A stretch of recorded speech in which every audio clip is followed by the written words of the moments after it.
There are many dog lovers here in the U.S. Over a third of U.S. households currently own dogs. So, as you can imagine, there will be plenty of owners, both new and old, looking for a new furry friend each year. There are many factors used by these potential owners to determine which breed suits them best, but the most important includes temperament, size, cost, and the family needs. Pit bulls could easily meet and exceed any of these factors. I should know. I have owned two of the greatest American pit bull terriers and befriended countless more throughout my life. Pit bulls, like any other breed, can flourish in a caring environment. So if you provide that care and structure this dog needs, then it will score better than most dogs in any of the four categories.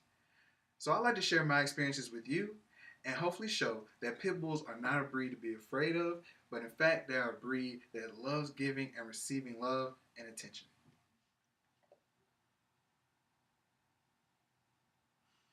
As stated earlier, the first factor that potential owners use to determine their preferred breed is temperament. There are six categories that are examined when determining a dog's temperament, and my friend Brutus is here to help display how great a temperament pit bulls can have. There weren't any damaging misconceptions about the first three categories of determining a dog's temperament, so we will break those down first, then move on to the last three categories that give pit bulls their bad reputation. So the first category is energy, also called activity level or playfulness. It is widely known that this breed can be very energetic and requires a certain level of daily activity to keep them stimulated and happy. The next category is intelligence. Although these guys can be goofballs around humans, they are very intelligent and require as much mental stimulation as physical stimulation. The third category is loyalty. These breeds really are like partners, and there are little to no cases of them turning on their owners without being provoked. The last three categories are the ones that give pit bulls a bad reputation. These are aggression, compatibility with other animals, and sensitivity. The most common misconception about the breed is that it is naturally over-aggressive from birth, and it will only get worse as the dog gets older. Although the pit bull can be an aggressive dog, there is little to no chance of that happening when the dog is raised in a happy environment with set boundaries. These breeds actually don't form a personality until about 3 years old. The owner of a well-trained pit bull only needs to worry about how aggressive the dog is when showing affection, which actually has to be watched with almost all large dog breeds. The next category that gives pit bulls a bad reputation is compatibility with other animals. The common misconception here is that this breed doesn't play well with others. That, once again, he is too aggressive and can't be trusted with other animals. The reality here is that this breed does exceptionally well with other animals. Many people successfully keep multiple pit bulls and other dogs in the same household. Success is based on careful supervision, proper management and training, and the individual dogs involved. You will need to keep a watchful eye on your dog when introducing him to other animals, but once again, there's nothing to worry about if he's trained and socialized early. The last category that gives pit bulls such a bad reputation is sensitivity. It is widely believed that these pit bulls are sensitive animals, meaning that it doesn't take much to set them off and send them into attack mode. Contrary to that belief, pit bulls are very friendly, stable creatures. They only start to show signs of attack when they themselves feel threatened or aggression is shown against their owners. It's a very natural response for the pit bull to want to protect the owners because of their high degree of loyalty. Thanks for all your help, man.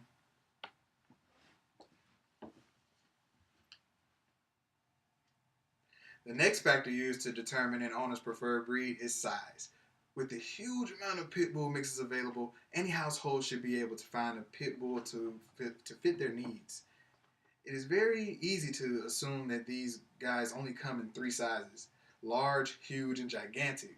But there are many mixed breeds of pit bulls with varying sizes. Some small breeds include the Chihuahua Pit Bull, the Pug Pit Bull mix, and here are some medium breed mixes: the Pit Bull Basset Hound, The Pit which is a pit bull and corgi combination. Here's some large mixed breeds. The pit bull retriever, the pit dalmatian, and the pit husky. The point I really want to make here is that there are a lot of mixed breeds that can offer varying sizes of dog. I just wanted to show some examples of great breeds that are mixed with pit bulls and that you shouldn't be afraid to own one of these guys or any breed mixed with pit bulls. The next factor used to determine an owner's preferred breed is cost. Comparatively, over time, the pit bull does not cost any more or less than dogs of relative size. But because pit bulls are the number one dogs being bred in America, the cost of purebred puppy is much cheaper than the cost of most purebred dogs. A purebred pit bull puppy averages about $500, while a German Shepherd puppy comes in at about $850, and golden retrievers aren't any better, coming in at $1,000. So although the long-term cost is the same, you can have a good initial savings for a great dog. Of course, there are tons of dogs available in the shelter for much cheaper, but make sure you do your homework before adopting. The last factor used to determine an owner's preferred breed is family needs. The two most common preferences are child-friendly and hypoallergenic dogs. The pit bull is a great family-friendly dog and works well with people of all sizes. And here's an example with one of the world's largest pits. And Hulk himself is a big puppy dog around the house. Marlon and Lisa are happy to let him play with their 3-year-old son, Jordan. To the people that say that what we're doing is dangerous, having our son around these big dogs, you really, you're not in our world. You don't know our dogs. You don't know the way they're raised. We're professionals. We know what we're doing. We do this every day. We live this every day. Our son is very safe around these dogs and what we do.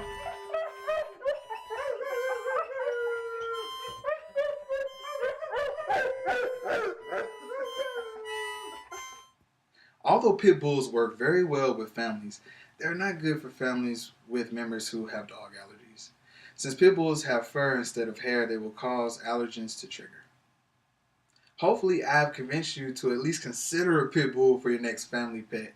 But if I haven't convinced you that owning a pit bull is nothing to be afraid of, I have one closing story about one of the best dogs I've ever known, Precious.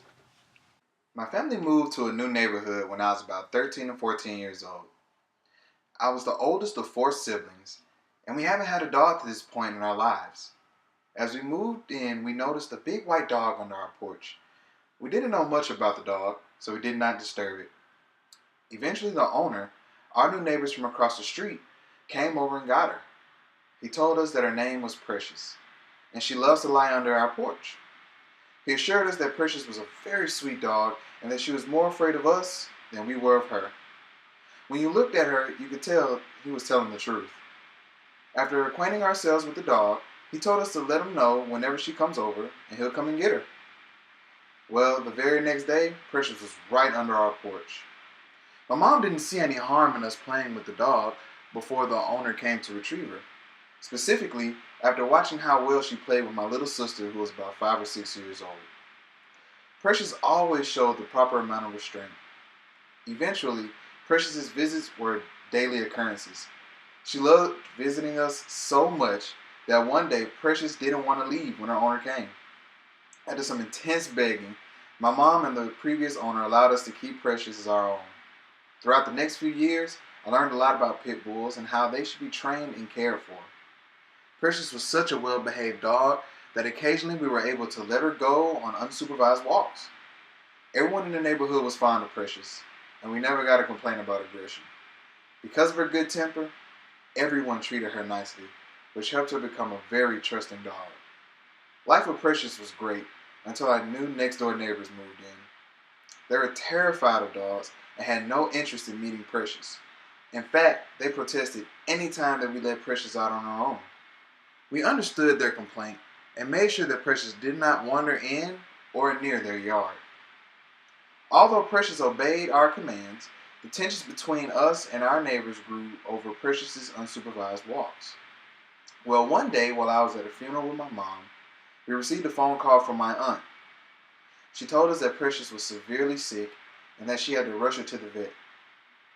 Upon arriving to the vet, we learned that she had eaten something that was laced with antifreeze. Antifreeze is a liquid used in the radiator of motor vehicles. It is extremely dangerous for anyone to ingest this liquid, and death is almost certain upon dogs. Precious died shortly after receiving the diagnosis. There was no way to figure out exactly who fed Precious poisoned meat, but we would like to think that Precious's death would have been avoided if some people could have been open to letting go of misconceptions and learning about a really special dog.